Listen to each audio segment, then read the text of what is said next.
In this module, we'll build a dedicated Azure-based lab for enterprise PKI. You'll see which virtual machines, Windows Server roles, and admin tools you need in place before installing ADCS, so your environment stays stable, secure, and easier to troubleshoot. You've now got the full PKI story in mind: why organizations rely on PKI, how keys, encryption, hashing, and signatures work, how certificates form chains of trust, and how revocation and lifecycle are managed. Now we'll turn that theory into practice by building an Azure-based enterprise PKI lab. Active Directory certificate services doesn't live in isolation. It depends on solid Active Directory, DNS, networking, and Windows Server foundations. If any of those are misconfigured, enrollment breaks, validation fails, or renewals quietly stop. By first building a well-designed Azure lab, we standardize our tools and steps, practice safely, and reproduce issues on demand. This lab becomes our reference environment for every deployment and troubleshooting scenario in the course. Before you start the lab, you need more than just an Azure sign-in. You'll need a subscription where you're allowed to create virtual machines, virtual networks, disks, public IPs, and network security groups. Ideally, you'll have owner or contributor rights on the lab resource group. Also confirm spending limits, quotas, and that your chosen region offers the VM sizes you plan to use. Think of a resource group as your lab's folder in Azure. Everything lives there: VMs, networks, disks, and security objects. For this course, use a single group, such as RJPK Lab, in one region close to you. Standardize names like DC01, SAE01, and Client01, so troubleshooting stays straightforward. And protect your budget. Set a cost alert, enable auto shutdown, and routinely delete unused resources when a lab is finished. All components in this lab share a single Azure virtual network that gives domain controllers, certificate authorities, member servers, and clients a private, secure place to communicate. You only need one subnet for the domain and PKI servers to get started, but it's smart to leave room for future subnets, for example, separate client or web tiers. Choose a private IP range that doesn't overlap with your home or corporate networks. Later, we'll point DNS to the domain controller, so name resolution just works. Treat the network security group like the bouncer for your VM. It decides which ports are allowed in and which stay shut. In a lab, exposing RDP over a public IP is convenient, but it also invites the entire internet to your door. A safer pattern is to restrict RDP to your own public IP and block services like SMB, LDAP, and certificate ports from the internet entirely.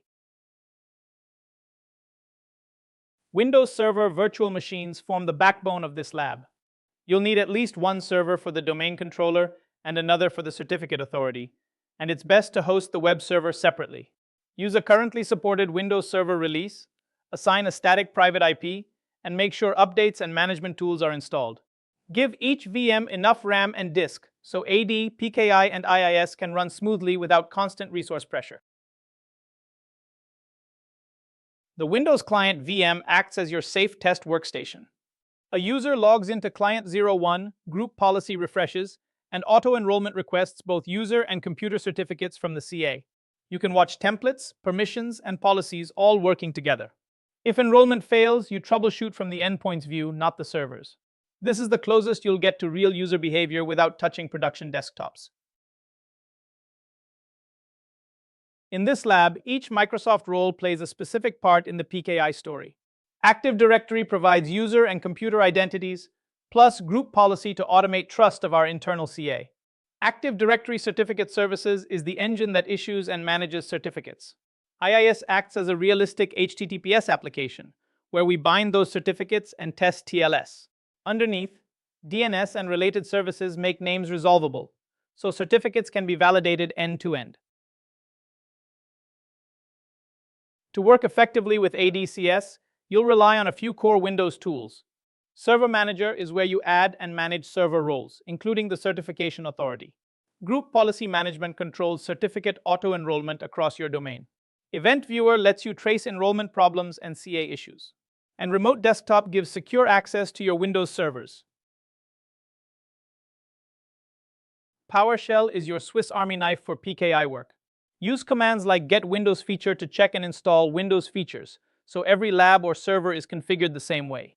Explore certificate stores and inspect certificate details directly from the shell. Test network services with testnet connection. Most importantly, script these actions so repeatable PKI tasks become one reliable, reusable automation. Once your CA is running, these tools become your everyday toolkit. Use Certutil when you need low-level insight into CA configuration, issued certificates, or CRL problems. Use Certric to generate and submit requests, especially for offline CAs or advanced templates. Use certumbeer.msc and certum.msc to see exactly which certificates are in user and computer stores. And turn to pkview.msc to check CA health, CRL publication, and AIA paths when trust suddenly breaks. Beyond the core ADCS lab, there are a few tools you can add when you want deeper insight or hybrid scenarios. OpenSSL lets you interrogate certificates, chains, and live TLS endpoints to see exactly what's presented. Wireshark shows you the packet-level view of TLS handshakes and failures. Azure Key Vault introduces cloud-based storage for keys, certificates, and secrets, which becomes important when you extend your PKI into Azure services. You've now lined up the Azure side: subscriptions, resource groups, networking, security, and virtual machines. You've prepared Windows servers, clients, ADDS, ADCS, IIS, and management consoles. And you've assembled your PKI toolkit. Next, we'll design the Azure VM Lab layout and build the Active Directory foundation.